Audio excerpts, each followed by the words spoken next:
Evangelho de João, no capítulo 1, vamos ler do verso 1 até o verso 13. Hoje nós vamos, com a graça de Deus, irmãos, iniciar essa jornada neste Evangelho. Né? Hoje nós vamos, Deus permitir, estudar até o versículo 13. Vamos ler então. Diz assim, irmãos, a palavra do nosso Senhor. João 1, verso 1. No princípio era o Verbo, e o Verbo estava com Deus, e o Verbo era Deus. Ele estava no princípio com Deus. Todas as coisas foram feitas por Ele, e sem Ele nada do que foi feito se fez. Nele estava a vida, e a vida era a luz dos homens. E a luz resplandece nas trevas, e as trevas não a compreenderam. Houve um homem enviado de Deus, cujo nome era João. Este veio para testemunho, para que testificasse da luz, para que todos crescem por ele. Não era ele a luz, mas para que testificasse da luz. Ali estava a luz verdadeira, que ilumina todo homem que vê ao mundo. Estava no mundo, e o mundo foi feito por ele, e o mundo não o conheceu. Veio para o que era seu, e os seus não o receberam.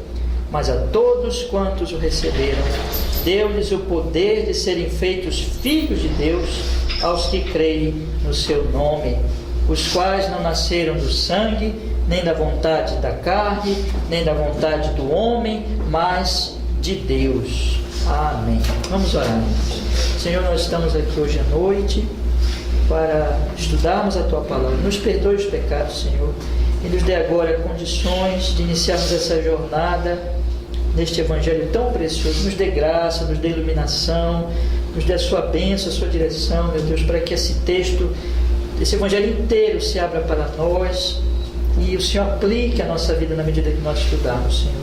Aplique e comece a fazer isso hoje. Nós rogamos que esses versículos sejam compreensíveis, que o Senhor fale conosco, revele-se a nós, que Teu nome seja louvado e nós sejamos grandemente edificados. Em Cristo Jesus nós oramos para a Tua glória e para o nosso bem eterno. Nós oramos assim, não só por nós, mas também pelos que vão ouvir depois. Em nome de Jesus, amém e amém. Aqui o apóstolo João, ele já inicia o seu evangelho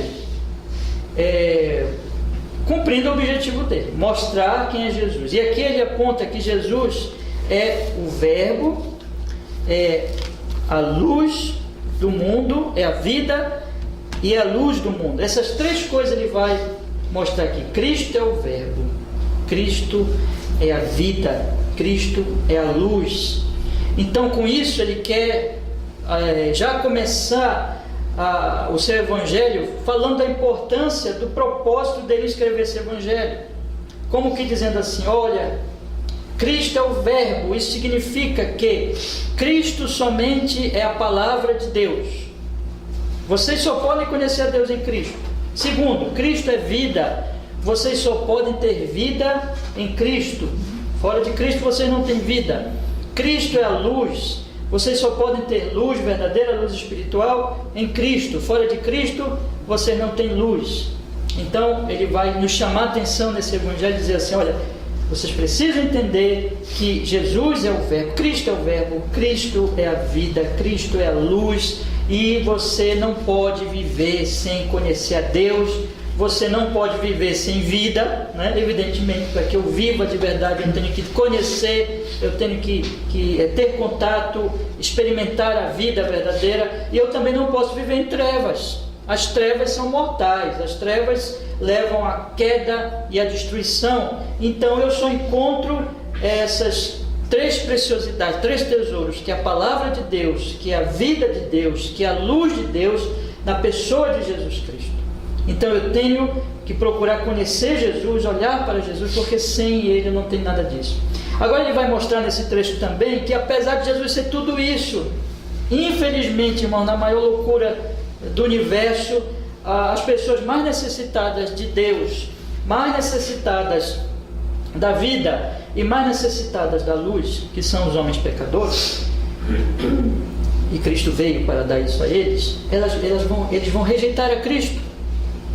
Essas pessoas, por natureza, por incrível que pareça, elas que precisam tanto de Deus, precisam tanto viver, estão mortas, estão condenadas, estão indo para a destruição, elas precisam tanto de luz porque elas estão em trevas, profundas trevas espirituais, elas rejeitam e elas odeiam Cristo, elas negam Cristo, elas vão dizer não queremos.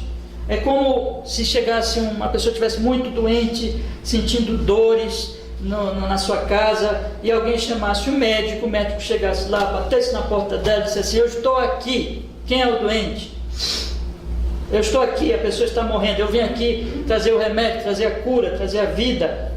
Eu estou aqui porque eu sou a esperança dessa pessoa, eu vim aqui, eu sei o que fazer. E a família e a própria pessoa disser assim: não, feche a porta, não deixe esse homem entrar. Não seria isso loucura, irmãos?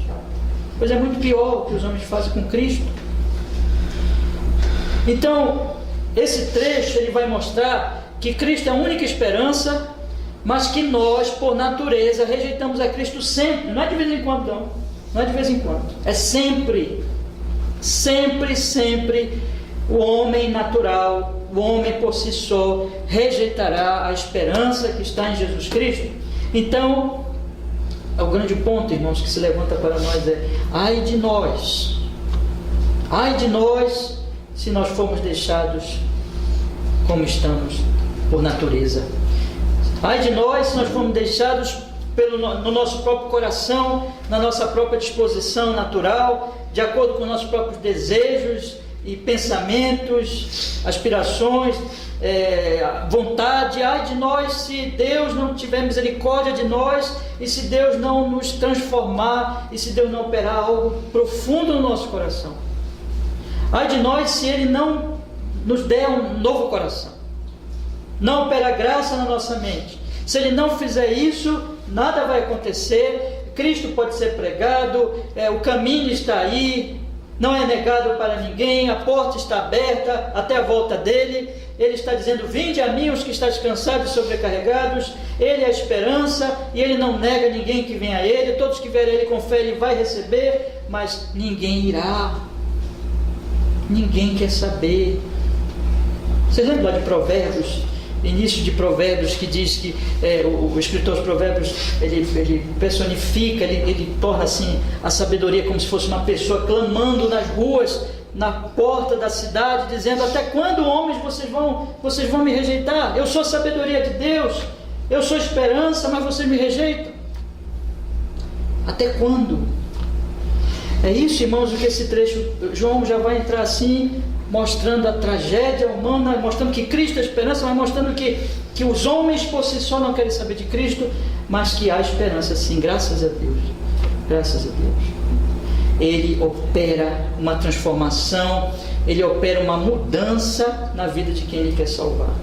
Na verdade, irmãos, não somente Cristo é pregado como a única esperança, mas também, na medida que Ele é pregado na vida daqueles que Deus realmente quer salvar, haverá uma transformação, uma libertação, o coração novo será dado para que a pessoa então creia em Jesus, se arrependa dos seus pecados, olhe para Cristo como único Salvador e de fato seja salva.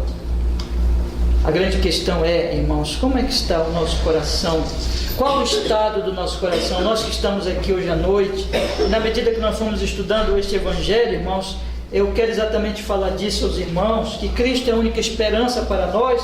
E qual o estado do nosso coração em relação à pregação do Evangelho? Pode ser que estejamos domingo após domingo ouvindo pregação, ouvindo falar de Cristo, e ainda assim sendo não convertidos, e ainda assim tendo o nosso coração endurecido e não querendo saber de Deus. A não ser que Deus transforme, a não ser que Deus opere a graça no nosso coração. Então o quadro humano é tão caótico e terrível que não somente nós precisamos de um Salvador, mas também nós precisamos ser libertos de nós mesmos para abraçarmos esse Salvador. Não somente nós necessitamos de um Salvador, mas nós necessitamos que Deus nos transforme para que nós aceitemos o Salvador, porque se Ele não fizer isso, se Ele não operar a graça, nem isso nós faremos. Cristo pode estar aí sendo pregado e nós não desejaremos a Ele. Vamos então entrar no texto, irmãos, E eu queria dividir o texto em algumas partes aqui. A primeira parte, do verso 1 ao verso 3, ele fala do verbo de Deus. A segunda parte, o verso 4 e 5, ele fala de Cristo como vida e luz. A terceira parte, versos 6 ao 8, ele fala da testemunha da luz, destacando aqui a pessoa de João Batista. A quarta parte e última, ele fala da reação dos ouvintes diante do testemunho da luz, que vai do verso 9 ao verso 13. Vamos ler então, irmãos, a Sagrada Escritura do verso 1 ao verso 3. Leiam comigo, por favor. Diz assim: no princípio era o Verbo, e o Verbo estava com Deus, e o Verbo era Deus. Ele estava no princípio com Deus, todas as coisas foram feitas por Ele, e sem Ele nada do que foi feito se fez. O assunto do Evangelho é Jesus, e ele começa dizendo assim, logo de início: quem é Jesus? Ele começa mostrando que Jesus não é qualquer pessoa, não é alguém como eu, como você, que nascemos um dia desse, né? Estou vendo aqui jovens, né? Então, vocês não têm, a maioria aqui não tem 30 anos, né? Então, um dia desse você nasceu. Há poucos anos você nem existia. Mas João, ele escreve décadas depois, né, do nascimento de Cristo, mas ele não diz, olha, Jesus nasceu há 90 anos ou 80 anos. Jesus não nasceu na verdade, mas ele já estava no princípio. Observe que ele diz, no princípio era o Verbo. Que princípio é esse, irmãos? Que princípio é esse? Vamos fazer aqui uma comparação bíblica. Eu vou ler com vocês o primeiro versículo, depois eu quero ler um outro versículo bem conhecido de todos nós. Então diz assim, no princípio era o Verbo, e o Verbo estava com Deus, e o Verbo era Deus. Ele estava no princípio com Deus. O que será que está na mente de João, quando ele fala assim, no princípio era o Verbo, e o Verbo estava com Deus, e o Verbo era Deus? Está na mente de João o primeiro versículo da Escritura. Vamos ler, eu sei que vocês sabem de qual, mas vamos ler na Bíblia. O primeiro versículo da Escritura, o que diz?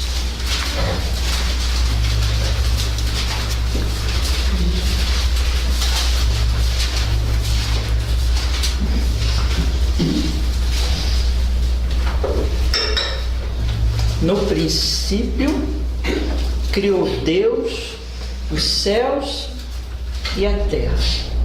Observem, no princípio criou Deus os céus e a terra. No início de tudo,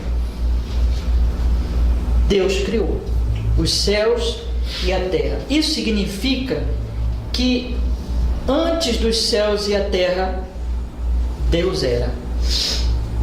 Deus já existia. Deus é. Tudo é criado. Todo ser que há no universo inteiro, não só na Terra, mas no universo inteiro, todos os seres, são seres criados, passaram a existir, não existiam antes, mas foram criados por Deus. Mas com Deus é diferente. Deus já era, já existia no princípio. No princípio criou Deus. Deus não é criado. Não existia um tempo, na verdade nós nem podemos falar dessa maneira, em termos de tempo,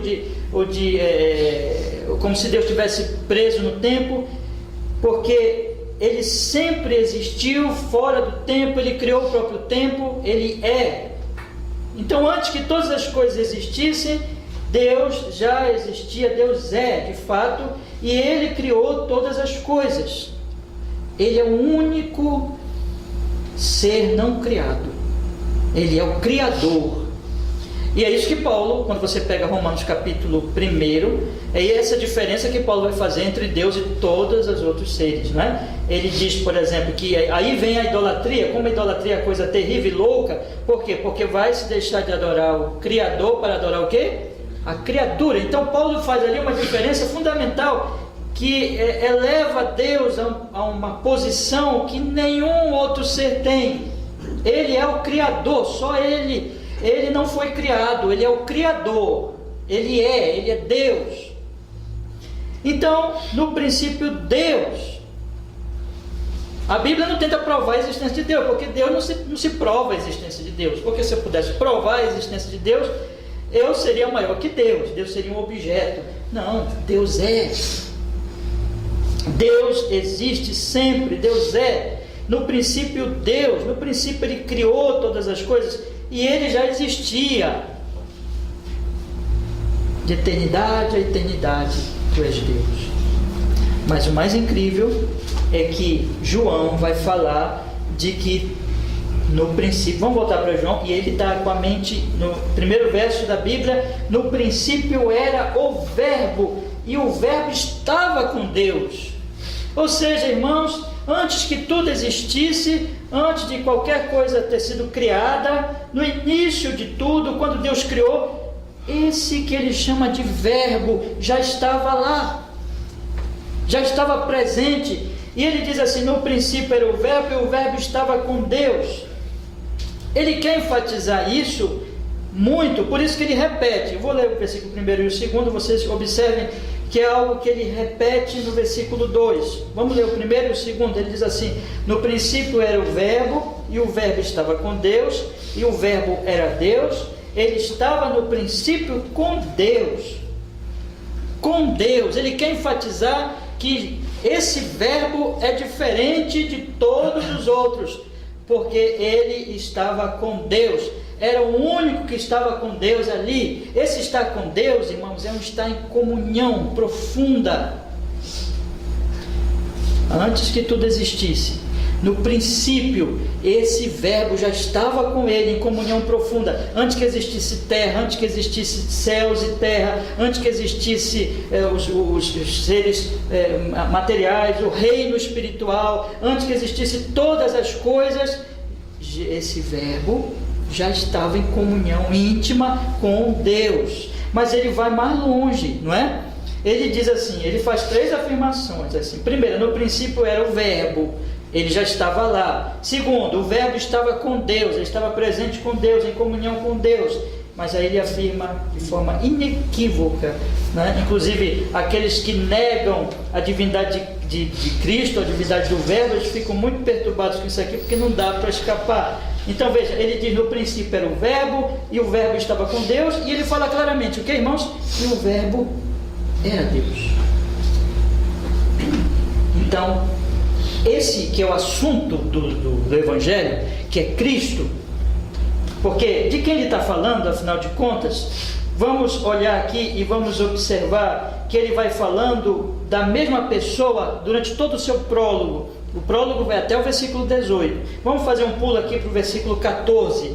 Olha o que ele diz no versículo 14: e o Verbo se fez carne e habitou entre nós, e vimos a sua glória, como a glória do unigênito do Pai, cheio de graça e de verdade. João testificou dele e clamou, dizendo: este era aquele de quem eu dizia: o que vem após mim é antes de mim, porque foi primeiro do que eu. E todos nós recebemos também da sua plenitude, graça por graça, porque a lei foi dada por Moisés, a graça e a verdade vieram por quem? Jesus Cristo. Então quem é o Verbo? Quem é esse que estava com Deus? Quem é esse que no princípio já era? Quem é esse que estava com Deus? E quem é esse que era Deus? Aquele mesmo que se encarnou, e aquele mesmo que ele chama claramente no versículo 17, Jesus Cristo. Então esse homem que viveu entre eles, ele se encarnou, é homem também, esteve entre eles, se encarnou. Ele vai dizer na sua carta que nós o tocamos, nós o apalpamos. Ele esteve entre nós, ele não era um fantasma, ele não era alguma coisa assim ilusória, mas ele realmente era um homem como nós, mas ele era mais que homem. Ele é o Verbo. Ele estava já no princípio, ele estava com Deus no princípio, e ele era Deus. Ele é Deus. É esse o assunto do Evangelho de João. Mas ele o chama de quê, irmãos? Aqui no primeiro versículo e também no versículo 14, ele o chama de Verbo. Verbo. O que é verbo? Verbo é palavra. essa palavra se refere tanto a um pensamento como a revelação de um pensamento. Por exemplo, irmãos, aqui, o que eu estou fazendo agora? Na medida que eu vou falando, eu vou pensando.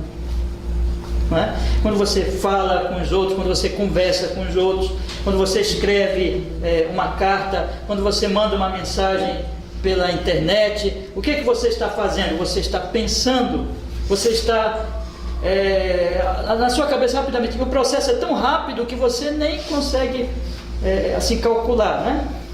Observar, é tão rápido, mas antes de você falar, você pensa, você raciocina, você decide quais são as palavras que você vai dizer, você pensa, aí você fala essa palavra. Então há um pensamento, mas há também uma expressão desse pensamento, porque se eu ficar calado, você não vai saber o que eu estou pensando, não é verdade? Então eu posso aqui estar querendo te dizer uma coisa, eu olho para você e eu quero muito te dizer uma coisa, mas por algum motivo eu não te digo. Você nunca vai saber o que eu pensei. Nunca. A palavra revela o pensamento. O verbo de Deus é aquele que revela a Deus. O que João está dizendo, e ele vai mostrar por todo o Evangelho, meus irmãos, que se nós queremos conhecer a Deus, nós temos que olhar para esse que ele chama de verbo, esse que ele diz que se encarnou, esse que ele disse que esteve entre nós, esse que ele disse que ele chama de Jesus Cristo e que ele diz que a graça e a verdade veio por ele. Nós temos que olhar para Jesus. Se nós queremos conhecer a Deus, nós temos que olhar para Jesus e somente para Jesus, e não temos que olhar para nenhum outro mais. É Ele que a Bíblia chama de um verbo. Ele disse: quem vê a mim vê o Pai.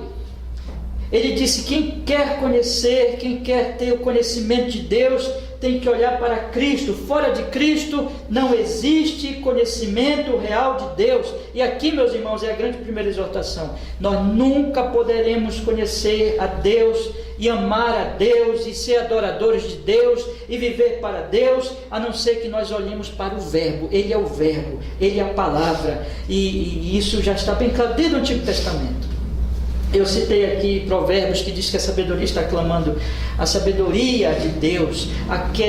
Cristo é a sabedoria, Cristo é o verbo, Cristo é aquele que revela a Deus. Cristo já estava no princípio, porque vocês conhecem Gênesis 1. No princípio criou Deus os céus e a terra era sem forma e vazia. Então Deus disse: haja luz. Ele estava lá, a Trindade estava lá, o Pai estava lá, o Espírito se movia por sobre as águas, e o Senhor Deus falou a sua palavra criadora, transformadora. A palavra já estava lá, Cristo já estava lá. Cristo é o verbo, Cristo é a palavra, Cristo é o revelador de Deus, e eu só posso conhecer a Deus em Cristo. Nunca, não esqueça isso.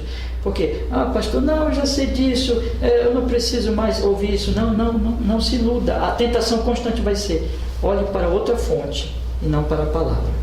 Mas é a palavra, é o verbo, é nele que nós vamos conhecer ao Pai, somente nele. E onde ele está? Ele está no Novo Testamento. Ele está no Antigo Testamento, mas de maneira plena no Novo Testamento. O Antigo Testamento era a promessa, o Novo Testamento é o cumprimento. O Antigo Testamento era a promessa de que esse verbo viria, de que esse profeta viria, de que esse Cristo viria, e Cristo já está no Antigo Testamento, por todo o Antigo Testamento. Mas o Novo Testamento é a luz plena, e Cristo é revelado nos escritos apostólicos. Então onde eu vou conhecer Cristo?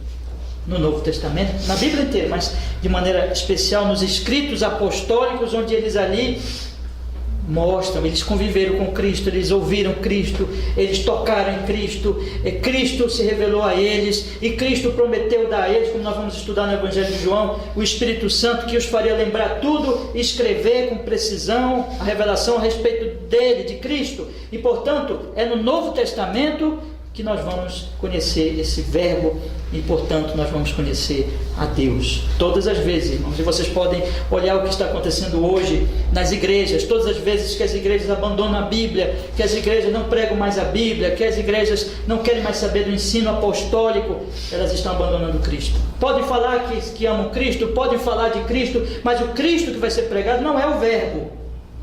E, consequentemente, elas vão desconhecer a Deus e, consequentemente, vão se tornar igrejas apóstatas e idólatras.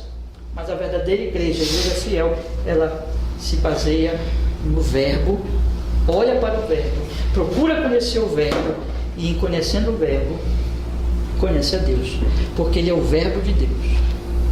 Mas ele diz mais, ele diz assim, ele estava no princípio com Deus. Aí no versículo 3, ele vai dizer: todas as coisas foram feitas por ele, e sem ele nada do que foi feito se fez, exatamente porque Deus foi fazendo tudo pela palavra, e ele então é a palavra. Nada existe fora de Cristo.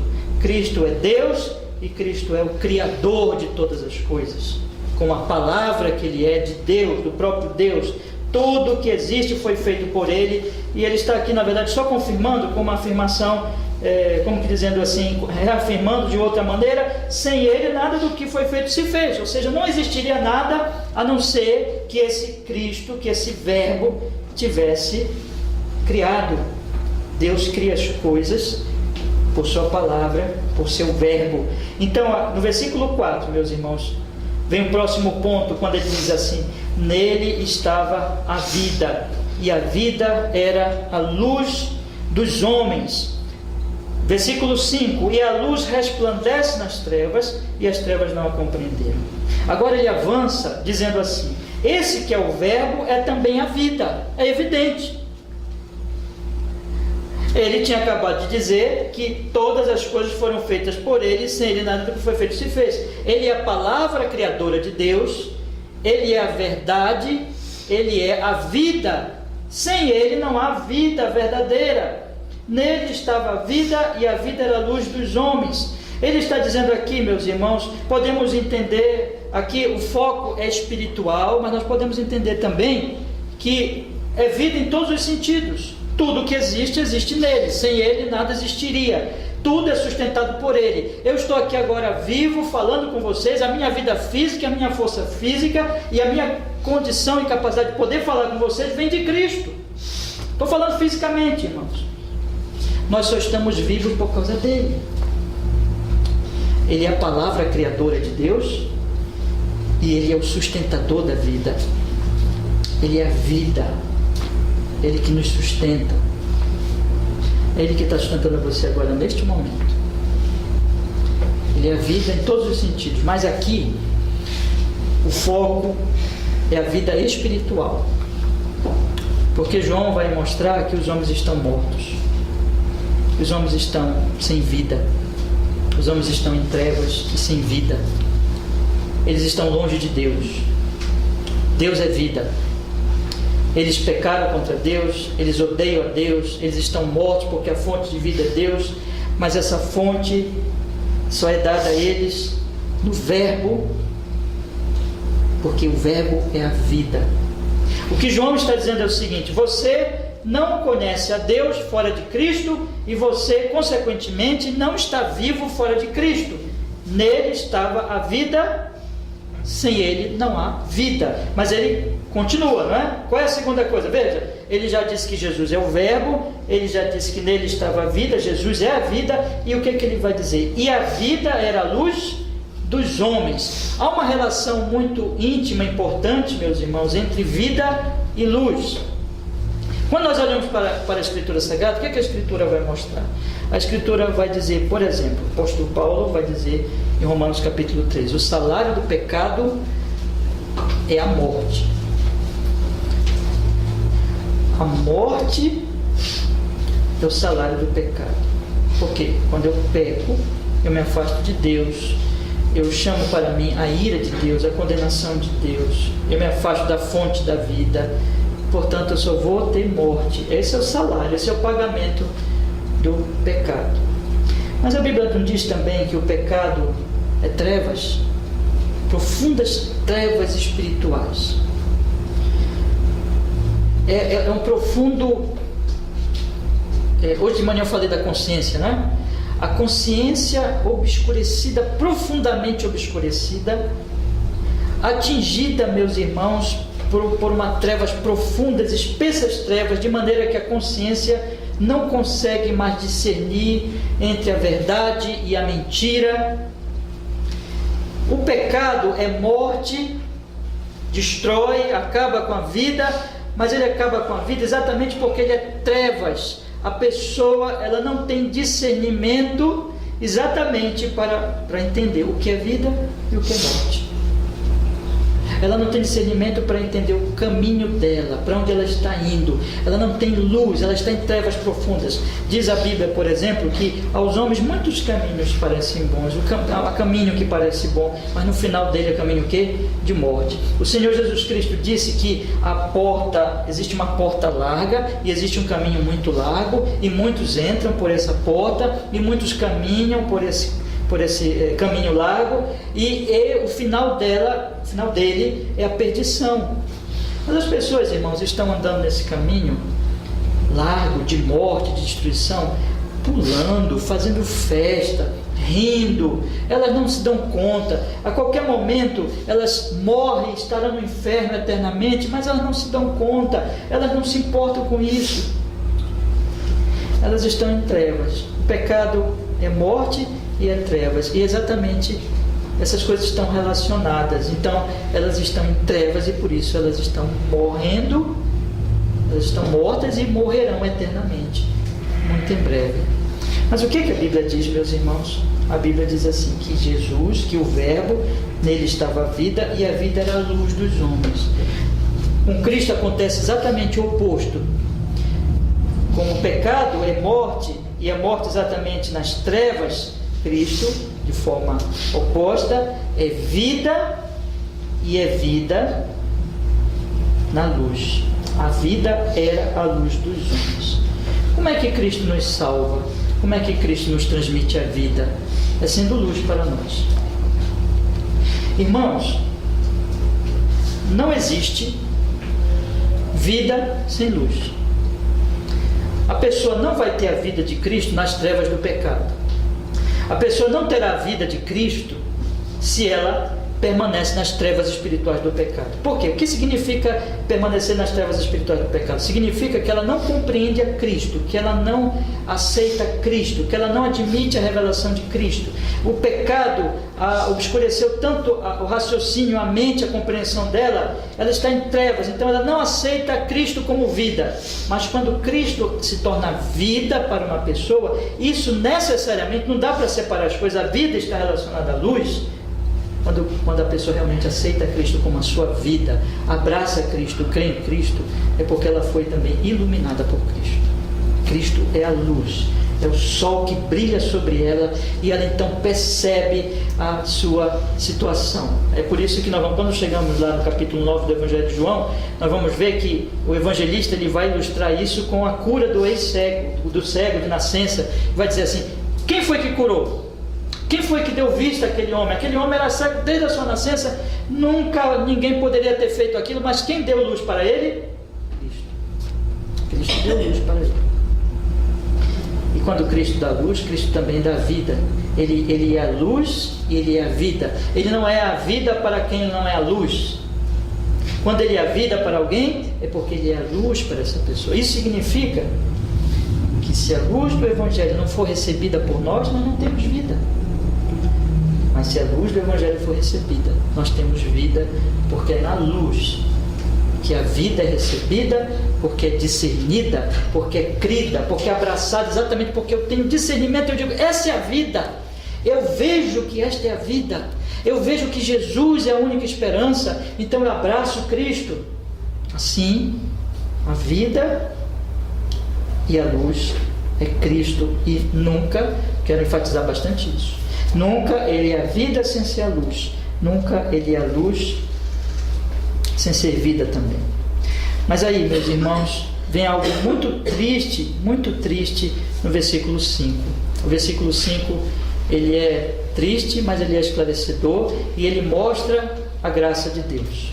Olha o que diz o versículo 5, diz assim: e a luz resplandece nas trevas, e as trevas não a compreenderam. Não compreenderam. Ela resplandeceu, mas as trevas não compreenderam. As trevas não aceitaram essa luz. Que trevas, irmãos? O que ele chama de trevas? Trevas, ele chama as pessoas, o mundo no pecado. O mundo no pecado está em profundas trevas espirituais. Então veja, Jesus Cristo brilha, mas o que acontece? As pessoas não aceitam essa luz. Vamos dar uma olhadinha aqui para o capítulo 3, meus irmãos. Para o versículo 19. Capítulo 3, versículo 19.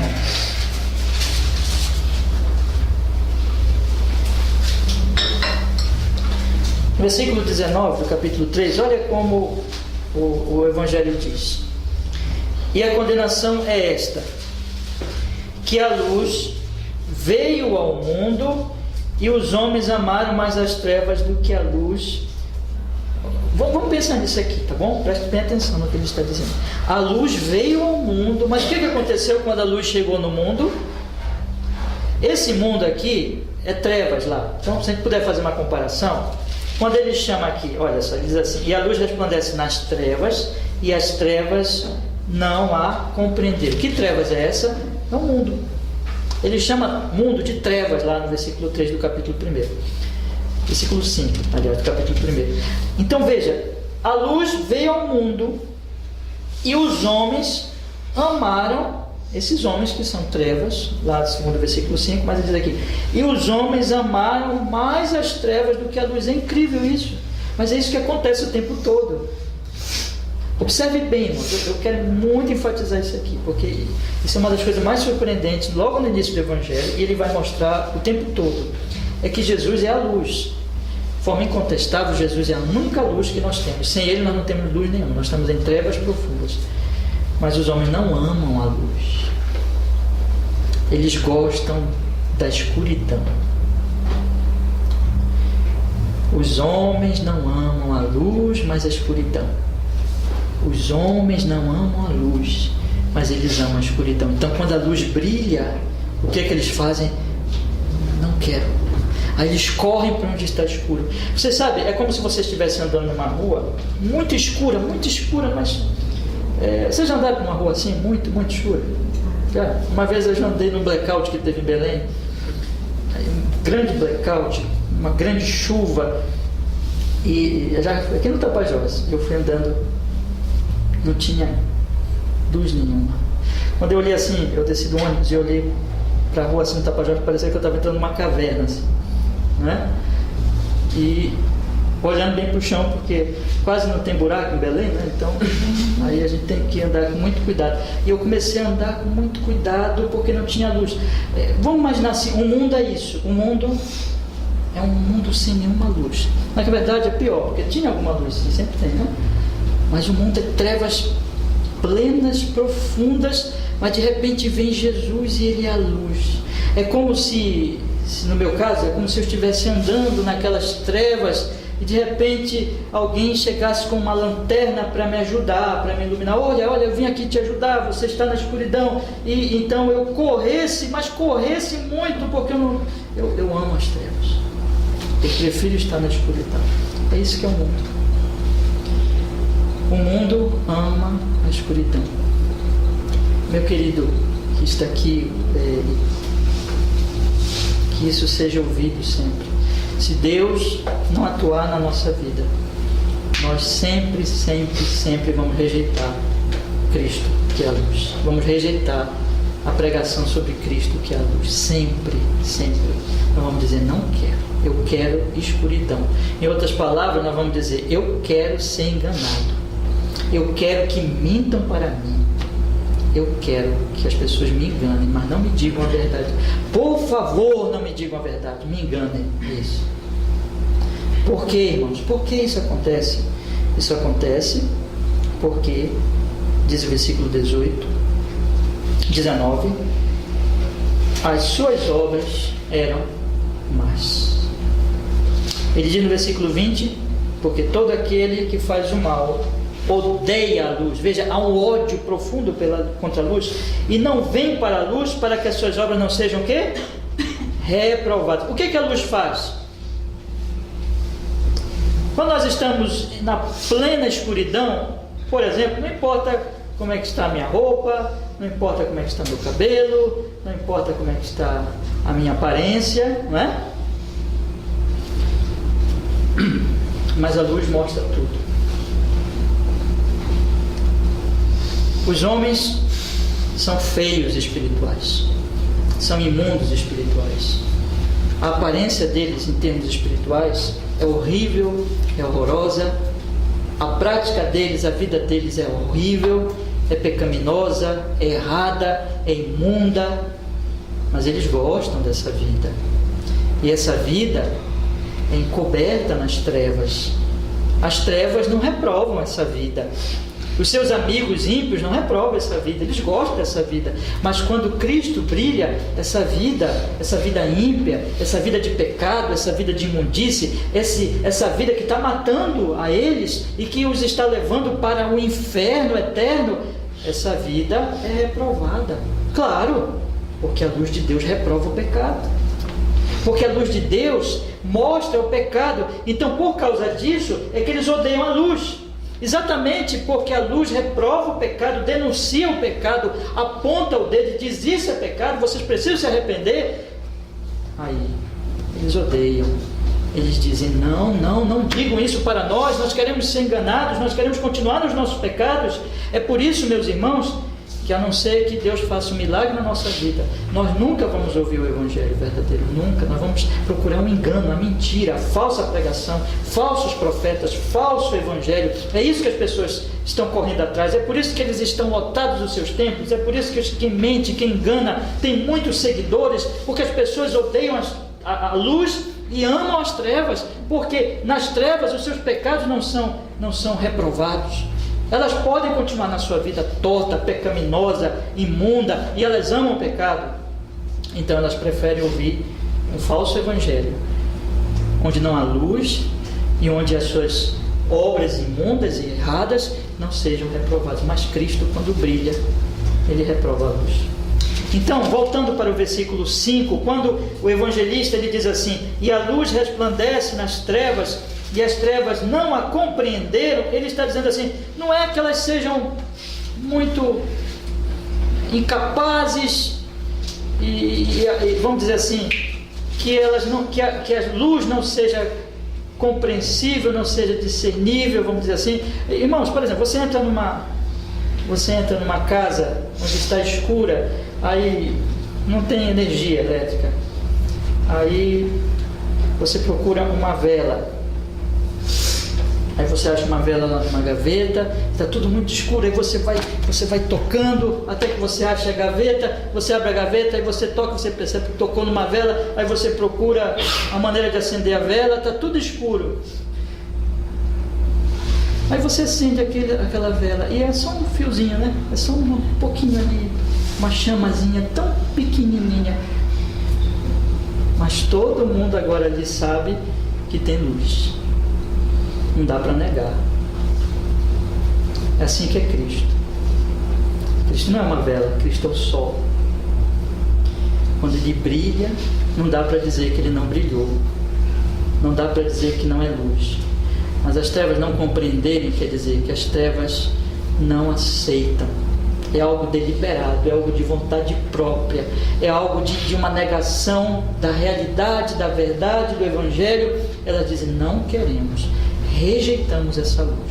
Consequentemente, meus irmãos, se as trevas não compreendem a luz, as trevas não conhecem a Deus, porque a luz é o verbo, é a revelação de Deus. Consequentemente, as trevas não têm vida. As pessoas, a não ser que Deus faça uma obra no coração delas, você pode pregar o Evangelho, você pode falar de Cristo, você pode pregar Cristo como ele é demonstrado na Escritura, você pode falar, você pode acender essa lâmpada diante deles, você pode mostrar essa luz, mas eles não vão aceitar, eles vão negar. Por quê, meus irmãos? Porque eles odeiam, e eles então não viverão, e eles então não conhecerão a Deus. Eles continuarão os mesmos idólatras, eles continuarão os mesmos mortos espirituais que sempre foram, e assim sempre será. O que eu estou procurando enfatizar hoje à noite muito é isso, é que sempre será assim. Isso é muito próprio e normal e comum da parte dos homens, não é diferente nunca, sempre eles vão rejeitar. João continua falando agora de outro João, né? Ele diz no versículo 6, observe: houve um homem enviado de Deus, cujo nome era João. Este veio para testemunho, para que testificasse da luz, para que todos crescem por ele. Não era ele a luz, mas para que testificasse da luz.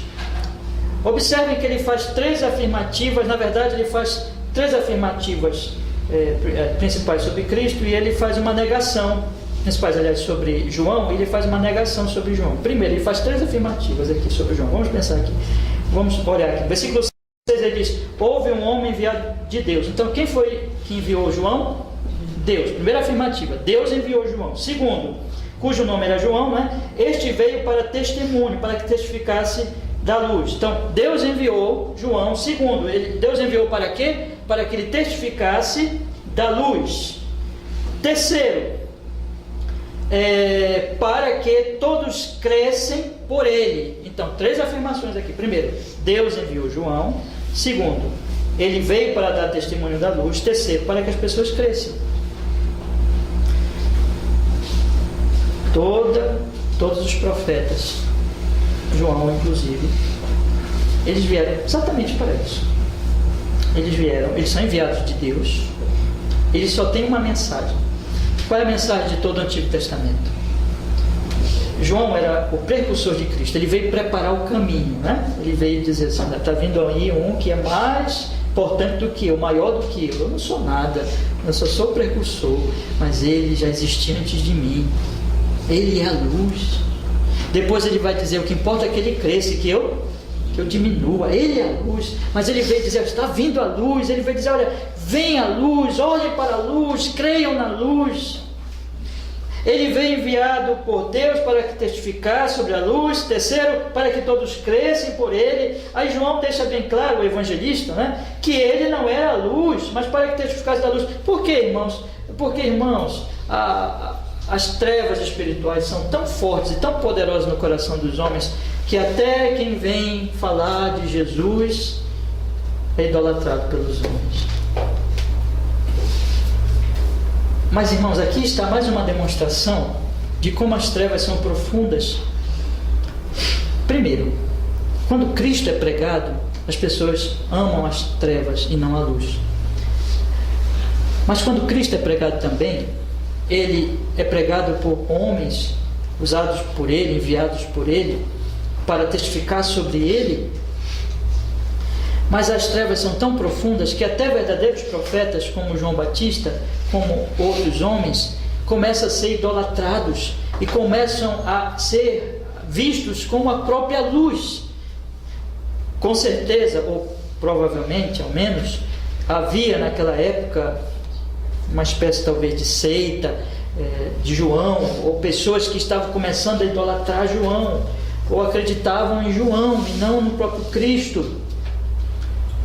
O evangelista então, ele previne, ele alerta sobre isso no versículo 8. Esse versículo 8 é tão pequenino, mas é tão importante, tão significativo, irmãos, porque ele nos alerta sobre esse problema. Vamos ler de novo. Ele diz assim: não era ele a luz, mas para que testificasse da luz. Isso precisa ser dito o tempo todo. Os pastores, os pregadores, os santos de Deus, inclusive os que escreveram a Bíblia, e todos os fiéis pregadores na história da igreja, eles não são a luz, eles não são a luz, eles testificam da luz, eles não são a luz. Pode acontecer de alguém começar a idolatrar os mensageiros, de alguém começar a olhar para os mensageiros e não para aquele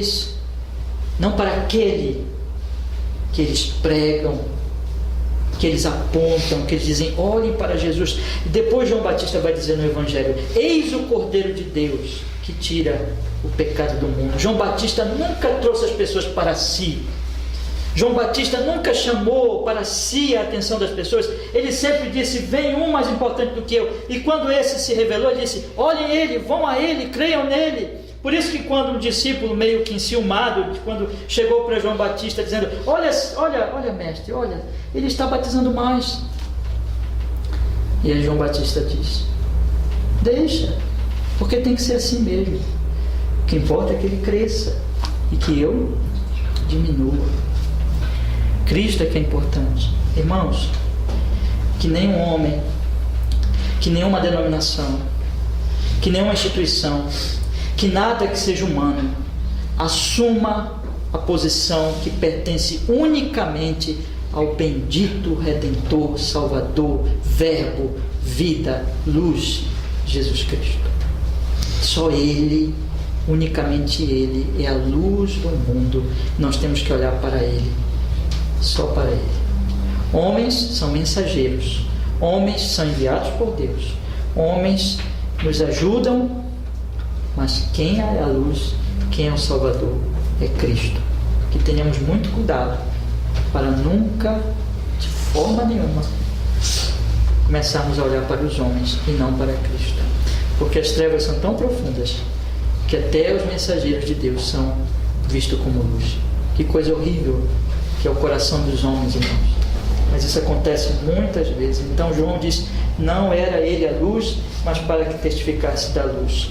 E ele então, agora na última parte, ele vai mostrar como a humanidade reagiu a Cristo. Ele vai falar de 3 classes de pessoas aqui, irmãos. Primeiro ele vai falar do mundo em geral. Depois ele vai falar do povo específico que Deus deu a revelação no Antigo Testamento, o povo judeu. E depois ele vai falar dos que receberam. Vamos olhar então para o versículo 9. Olha o que ele diz aqui no versículo 9. Ali estava a luz verdadeira que ilumina todo homem que vem ao mundo. Estava no mundo e o mundo foi feito por ele, e o mundo não o conheceu. Veio para o que era seu e os seus não o receberam. Mas a todos quantos o receberam, deu-lhes o poder de serem feitos filhos de Deus, aos que creem no seu nome, os quais não nasceram do sangue, nem da vontade da carne, nem da vontade do homem, mas de Deus. Ele vai dizer então: vejam, a luz brilha sobre todos, é como o sol que brilha sobre toda a humanidade. Toda a humanidade está recebendo essa luz no sentido, podemos dizer assim, irmãos, dá um sentido mais geral, porque Cristo é a luz em todos os sentidos, todo discernimento, toda luz, até a luz científica, até o conhecimento científico vem dele. Mas aqui João, ele está pensando mais, como eu tenho procurado mostrar, na questão espiritual.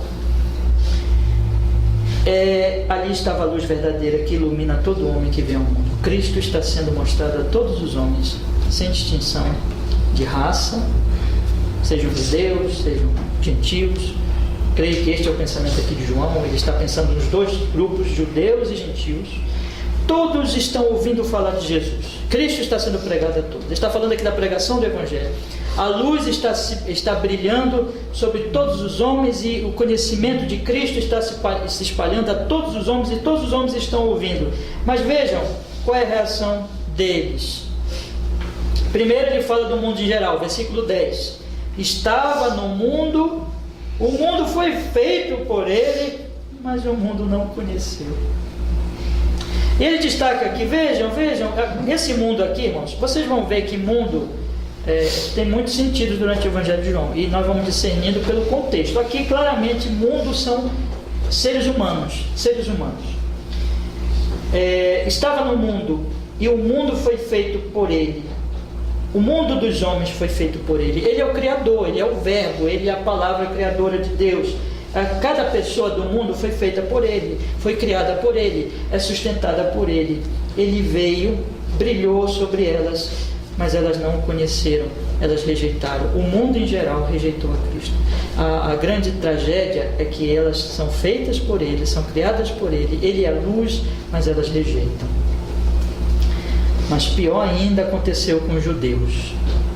O versículo 12 diz: Versículo 11, perdão.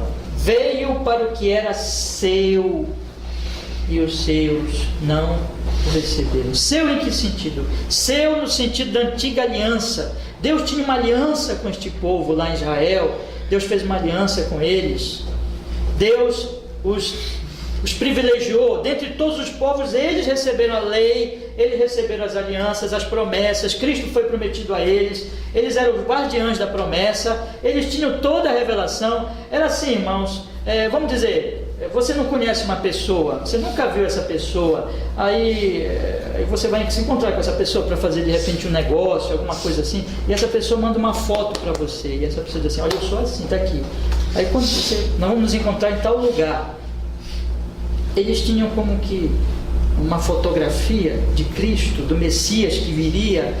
Estava tudo expresso na lei, nos símbolos, nos tipos, nas cerimônias, nas promessas. Eles tinham tudo, eles tinham a revelação completa, eles tinham a promessa toda. Mas quando Cristo veio, eles eram de Cristo no sentido de que eles eram o povo da aliança. Mas quando veio esse Cristo, o que eles fizeram?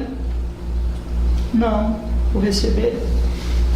O mundo não conheceu, mas pior, até aqueles que tinham a revelação especial não receberam. O mundo que foi criado por ele não conheceu, mas pior, aqueles que tinham a revelação especial não o receberam. Não receberam.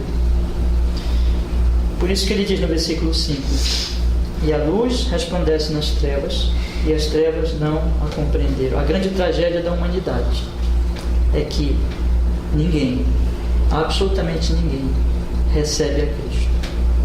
Nem gentios, nem judeus. Todos negam, todos rejeitam. Até você. Se Deus não atuar na sua vida, você também não vai querer saber dele. Você vai dizer: não quero. Você vai preferir o pecado, a morte, a condenação. Vai ser posto diante de você o pão da vida, e você vai preferir o veneno. Vai ser posto diante de você o pão que vai te vivificar, e você vai preferir tomar o veneno para morrer. Vai ser posto diante de você a luz do mundo, mas você vai preferir as trevas espirituais que vão te matar. Vai ser posto diante de você a ressurreição e a vida, mas você vai preferir o pecado e a condenação e a morte eterna. Gentios e judeus, todos rejeitaram a Jesus. Mas graças a Deus não fica aqui.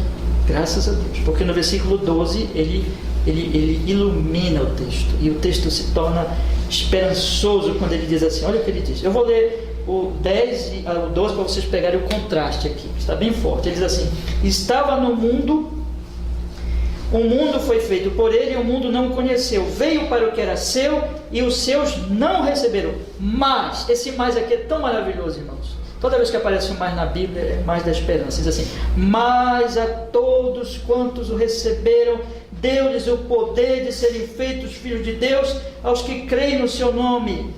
Ora, vejam, ele disse no versículo 5 que a luz resplandece nas trevas, mas as trevas não compreenderam. Ele disse no versículo 10 que o mundo rejeitou. Ele disse no versículo 11 que os seus não receberam. Mas de repente ele fala no versículo 12 que teve gente que creu.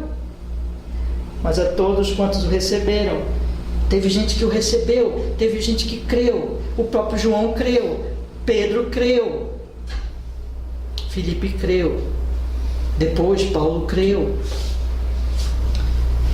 Muitos judeus creram, muitos gentios creram, e todos esses que creram, eles são privilegiados. O texto aqui, irmãos, ele é riquíssimo no seu significado, e eu sugiro que os irmãos meditem bastante no versículo 12, quando ele diz assim: mas a todos quantos receberam, deu-lhes, ele que deu isso, graciosamente, o poder de serem feitos filhos de Deus, aos que creem no seu nome. Nome aqui, sempre nome na Bíblia, de respeito à revelação de Deus. Nome de Deus quer dizer a revelação de Deus. Todos aqueles que creem no nome de Deus, ou seja, na revelação de Deus, no Verbo, em Cristo Jesus, todos os que o receberam junto o poder de serem feitos o quê? Filhos de Deus. Agora, esses que creem, apesar de que o mundo rejeitou, apesar de que os seus rejeitaram, mas esses que creram são herdeiros de Deus, co-herdeiros em Cristo Jesus, são filhos de Deus, fazem parte daquilo que o nosso Senhor Jesus Cristo vai falar lá em João 17, João 14, João 17, daqueles que têm esperança e que vão morar com Ele para sempre no seu reino celestial. O que ele diz, irmãos? 17, no versículo 24. Essa é a herança que está esperando por nós, como filhos de Deus. 17, 24, ele diz assim: Pai, aqueles que me deste, quero que onde eu estiver também eles estejam comigo, para que vejam a minha glória que me deste, porque tu me amaste antes da fundação do mundo. Meus queridos irmãos, aqui está a herança que nos espera. Nós nem sabemos, não podemos nem discernir que glória maravilhosa é essa, estar com Cristo. Os que já morreram no Senhor já estão experimentando algo dessa glória, mas essa glória só vem mesmo na volta dele, quando nós vamos ressuscitar e vamos estar com Ele para sempre. Pai, aqueles que me deste, eu quero que onde eu estiver também eles estejam comigo, para que vejam a minha glória que me deste, para que vejam a minha glória. Filhos de Deus, herdeiros do céu, herdeiros dessa glória eterna. Todos aqueles que creem, que recebem, são feitos por Ele, têm o poder dado por Ele de serem feitos filhos de Deus, os que o recebem. Mas, irmãos, ele encerra dizendo que quem opera isso é o próprio Deus. Observe, voltando para o capítulo 1, que se ele tinha dito que as trevas não compreenderam a luz, mostrei para os irmãos lá no capítulo 3 que as trevas rejeitam a luz para que as suas obras não sejam reprovadas. Mostrei para os irmãos aqui no versículo 10 que o mundo não conheceu, que os seus que receberam a lei e a aliança também não o receberam. Como é possível que teve gente que creu? Como é possível? É porque eles nasceram de novo, é porque eles foram regenerados, porque Deus operou neles um milagre no coração, porque Deus fez uma obra aqui, olha, aqui. Se Deus não operar aqui, ninguém crê, mas Deus opera no coração dos seus eleitos, daqueles que Jesus ora, daqueles por quem Jesus ora, melhor dizendo. No capítulo 17 ele faz isso, e olha como ele expressa aqui no versículo 13, vamos ler por favor. Esses que creram, vou ler o 12 e o 13. Mas a todos quantos o receberam, deu-lhes o poder de serem feitos filhos de Deus, aos que creem no seu nome, olha só, os quais não nasceram do sangue, nem da vontade da carne, nem da vontade do homem, mas de quem? De Deus. Esses, meus queridos irmãos, que creem, só creem não porque eles mesmos, pelo poder deles, conseguem crer, pela sua vontade, pela sua força, por qualquer coisa humana, mas porque Deus, foi a vontade de Deus que operou neles essa fé, essa recepção de Cristo, essa crença em Jesus, essa confiança em Jesus. Foi o próprio Deus que operou neles. O texto está dizendo assim o seguinte: eles não nasceram do sangue. Isso quer dizer que não importa aqui, olha, o sangue. Tinha muito judeu que era descendente de Abraão, mas não creu em Jesus. Descendência física não quer dizer nada. Você pode ser filho de crente, mas você não é crente por causa disso. Você pode ser descendente de Abraão e ainda assim perder a alma, porque não é descendência física que vai mudar, não é nada natural, humano, não é nada, é espiritual, é um milagre, é algo sobrenatural. Nada que seja natural nos leva a Cristo. O fato de eu ser filho de crente, o fato de eu ser judeu, como era muitos acreditavam naquela época, não era nada pelo sangue, também não é pela vontade da carne, não é por nenhum impulso, por exemplo, de procriação ou sexual ou alguma coisa assim, não é por nascimento natural, Não é também pela vontade do homem. Não é simplesmente por uma decisão de um homem de procriar, e então as pessoas vão ser transformadas, os filhos dele vão ser herdeiros do céu. Não é nascimento físico, humano, natural, não é nada humano que opera essa fé em Jesus, essa recepção de Cristo. É Deus, só Deus, somente Deus, apenas Deus pode mudar o nosso coração, nos dar um novo nascimento, nos fazer transformados por dentro, nos iluminar por dentro, nos dar um coração dócil, arrependido, crente, que quando a luz é pregada, nós não rejeitamos a luz, mas nós abraçamos a luz, nós amamos a luz, nós cremos a luz. Então, se você hoje à noite, meu querido irmão, você é crente, você é um crente, foi obra da graça. Foi obra da graça na sua vida, no seu coração. Sem essa obra, você jamais abraçaria o Evangelho, a luz do mundo, que é o Senhor Jesus Cristo. Irmãos, eu queria dizer para vocês, enfim, fazer uma aplicação final. Jesus é o Verbo, só nele nós conhecemos a Deus. Jesus é a vida, só nele nós temos vida espiritual. Jesus é a luz, só nele nós temos discernimento espiritual.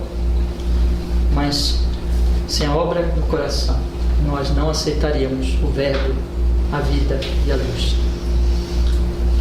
Se você é um crente, dê graças a Deus, porque Deus teve misericórdia de você.